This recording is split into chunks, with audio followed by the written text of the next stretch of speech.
Kalian pernah denger nggak sih bahan-bahan yang ada dalam skincare kayak misalnya paraben, witch hazel, silikon, alkohol, atau mineral oil? Bener nggak sih bahan-bahan ini tuh bahaya? Kira-kira apalagi ya bahan-bahan yang ada dalam skincare yang berbahaya? Nah, kalau pendapat dermatologis, apa ya? Pas banget loh, hari ini Squad Beauty akan ngobrol bareng sama dermatologis. Langsung aja yuk kita ngobrol sama bareng. Halo dokter, silakan perkenalkan diri dokter. Halo, saya Dr. Matahari Arsy. Saya spesialis kulit dan kelamin. Wah, aku excited banget nih mau ngomongin ini. Apalagi banyak banget cewek-cewek yang pakai skincare tapi masih belum ngerti bahan-bahan dan kandungannya. Tapi sebelumnya jangan lupa untuk nyalain notifikasi bell di bawah dan subscribe dulu Squad Beauty. Nah, yang pertama ini adalah paraben. Tapi sebelum dokter Matahari jelasin, aku mau jelasin dulu sedikit tentang paraben nih. Jadi, paraben ini merupakan preservatif atau bahan pengawet yang sudah dipakai dalam industri kosmetik dan kecantikan sejak tahun 1920-an. Nah, paraben ini berfungsi untuk menghambat pertumbuhan atau membunuh mikroba dan bakteri. Nah, pro dan kontranya mengenai paraben ini udah lama banget nih.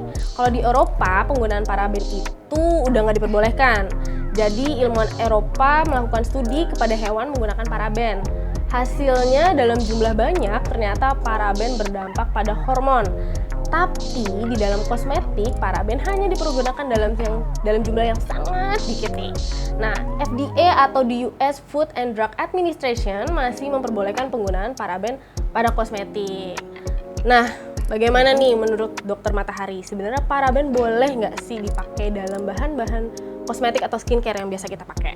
Iya, jadi kalau menurut saya, paraben itu memang sampai sekarang masih belum ada kesimpulannya apakah dia benar-benar berbahaya atau dia boleh digunakan. Oke. Yang jelas, paraben itu saat dioleskan ke kulit, dia akan menjadi zat yang mirip hormon yang akan menyebabkan kanker payudara. Makanya banyak tadi yang dibilang ya ilmuwan Eropa melarang karena ditakutkan akan menyebabkan kanker payudara. Nah, tetapi sebenarnya saat dioleskan ke kulit, hormon yang zat yang mirip hormon ini sebenarnya tidak dalam jumlah yang sangat banyak. Jadi sebenarnya masih tidak mungkin untuk menyebabkan kanker payudara. Nah, untuk orang-orang yang memang ada riwayat kanker payudara di keluarganya, tentu memang harus lebih berhati-hati menggunakan paraben. Dan bila paraben digunakan di area kulit payudara, tentu juga kemungkinan hormonnya akan langsung mempengaruhi sel-sel payudara akan lebih tinggi. Jadi sebaiknya juga dihindari di area kulit payudara. Berarti kalau misalnya kita menggunakannya di kulit wajah masih bisa dibilang aman ya dok ya sebenarnya? Kalau di kulit wajah masih bisa aman dong, karena kan jauh dari payudara dan konsentrasi zat yang berubah untuk menjadi hormon yang mirip hormon tadi memang lebih sedikit. Oke, berarti kalau misalnya digunakan di kulit wajah dengan kandungan yang masih sedikit, berarti masih nggak bahaya ya dok ya? Masih nggak bahaya.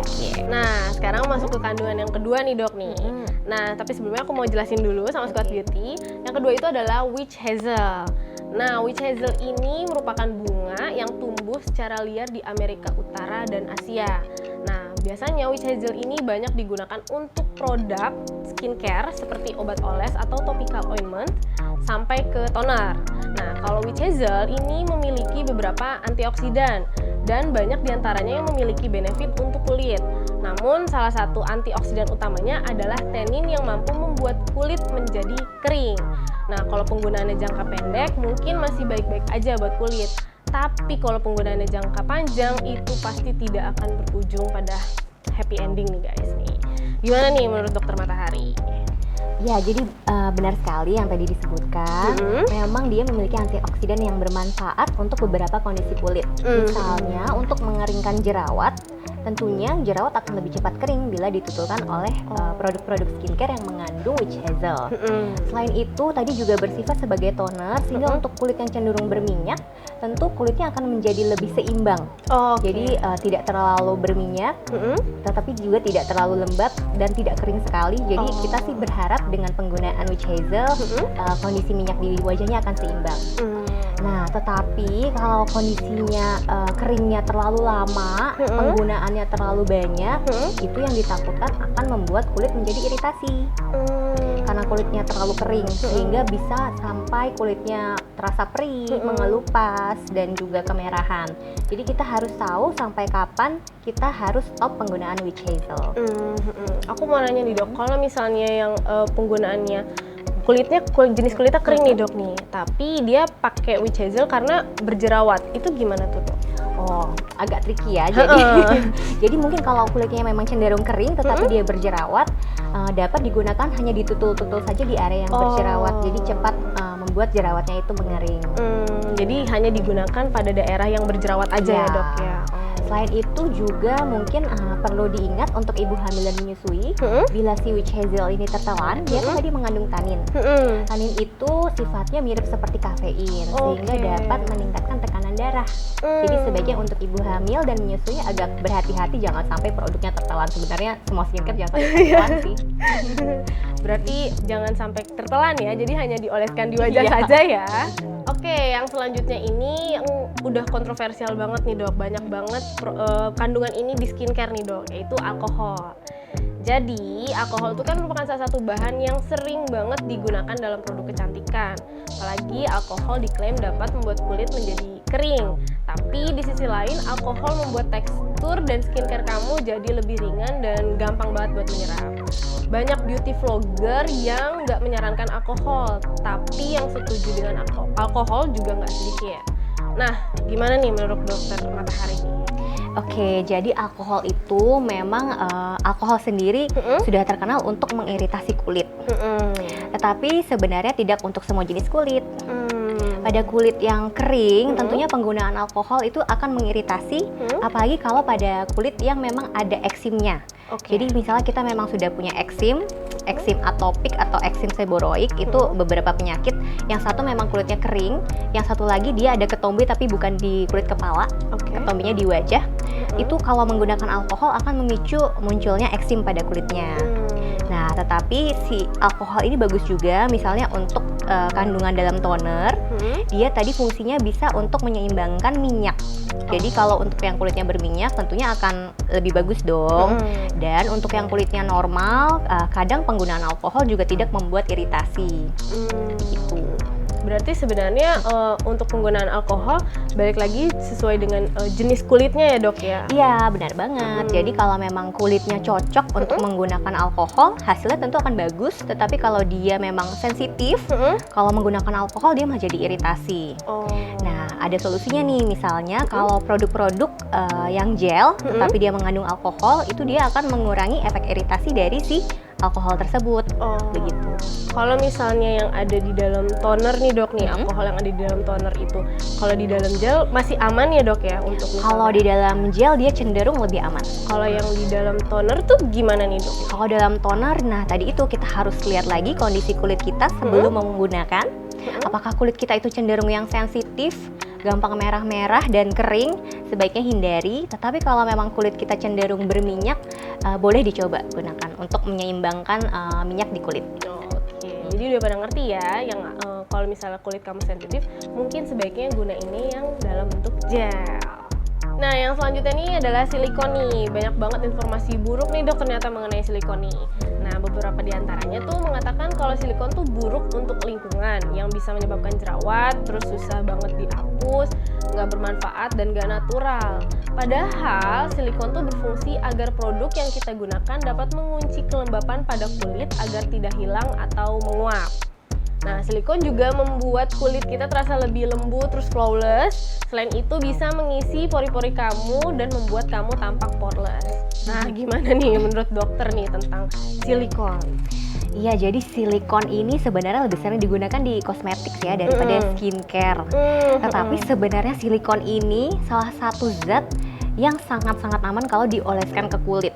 Kenapa? Karena dia sangat hipoalergenik atau dia tidak gampang memicu alergi di kulit kita. Kemudian dia tidak bersifat iritan kalau dioleskan ke kulit kita, jadi sebenarnya aman. Tetapi keburukannya itu di hal-hal yang lain. Tadi benar sekali, dia itu sangat tidak mudah didegradasi ya, dia akan bertahan sangat lama sekali. Jadi sekarang kan memang harus bukan sekarang, jadi memang dari dulu hingga sekarang kita harus lebih eco-friendly kan. Jadi sebaiknya kalau memang kita peduli pada lingkungan hidup, kurangi penggunaan silikon. Yang kedua, dia memang agak lebih susah dibersihkan, tetapi biasanya itu lebih terjadi pada produk-produk make up. Jadi membersihkannya kalau kita pakai make up yang mengandung silikon harus lebih detail dan mungkin bisa pakai double step. Dia harus ada makeup removernya dulu, baru pakai facial wash yang dibilas. Kemudian lebih berbahaya kalau dia tertelan atau dimasukkan ke bawah kulit. Jadi kalau dimasukkan ke bawah kulit, dia karena bertahan lama, dia bisa memicu reaksi di kulit kita. Dan kalau tertelan juga akan memicu reaksi dong. Nah, tetapi selama dia hanya penggunaannya dioleskan saja ke kulit, itu aman. Jadi justru malah silikon ini banyak di produk kecantikan dibanding untuk produk skincare ya, Dok? Kalau produk skincare justru malah bagus ya, Dok, ya? Dia sebenarnya yang tadi saya bilang, jadi dia memang bagus. Tadi juga dari disebutkan oleh Tika ya, jadi dia karena dia sangat bersifat tidak mudah dibersihkan, jadi zat-zat yang ada di bawahnya dia itu akan tetap bertahan lama di kulit kita. Yang terakhir adalah mineral oil nih, Dok. Jadi mineral oil ini merupakan salah satu bahan yang kontroversial. Banyak banget mineral oil yang diketahui dapat menenangkan kulit, terus memiliki antioksidan, antibakteri, dan kandungannya yang basah. Namun, memiliki mineral oil sebagai salah satu bahan dalam skincare seringkali membuat kita justru was-was. Sebenarnya ini tuh mengiritasi kulit kita, Pak. Jadi, mineral oil itu ada efek baik dan buruknya. Efek baiknya dia biasanya digunakan untuk menenangkan kulit yang sedang iritasi. Jadi tadi sudah kamu sebut juga kan ya, bahwa dia pada kulit-kulit yang merah atau pada yang eksim itu dapat digunakan untuk menenangkan kulitnya. Tetapi kalau kulit kita sedang dalam kondisi normal, tentu dia akan mengubah pH dari kulit kita. pH itu adalah keasaman atau kebasaan dari kulit kita, sehingga flora atau bakteri-bakteri yang ada di permukaan kulit kita itu akan berubah keseimbangannya. Yang kedua, dari Amerika ternyata sudah ada penelitian bahwa penggunaan mineral oil itu dapat bersifat karsinogenik atau dapat menyebabkan kanker pada kulit kita. Tetapi itu hanya pada mineral oil yang tidak diproses dengan baik. Bila mineral oil itu diproses dengan baik, maka efek atau kecenderungan dia bisa membuat kanker kulit itu menjadi lebih rendah. Nah, Dok, aku mau tanya nih, kalau misalnya penggunaannya nggak jangka panjang, itu gimana nih, Dok? Nah, kalau penggunaannya tidak jangka panjang, tentunya akan lebih aman. Jadi masih dapat digunakan untuk menenangkan kulit-kulit yang sedang iritasi. Selain itu, kalau digunakan dalam produk skincare atau makeup di wajah, kekurangan lainnya adalah dia bersifat komedogenik. Ya, jadi untuk kulit yang cenderung berminyak atau berjerawat, meskipun dia sedang kemerahan, kalau dia menggunakan mineral oil, dia akan cenderung memicu beruntusan atau jerawatan. Justru pada kulit berminyak akan menyebabkan jadi komedogenik atau beruntusan ya, Dok, ya? Iya, jadi sebaiknya dihindari untuk kulitnya yang berjerawat atau berminyak. Jadi untuk yang punya kulit berminyak atau berjerawat, sebaiknya hindari ya produk dari mineral oil.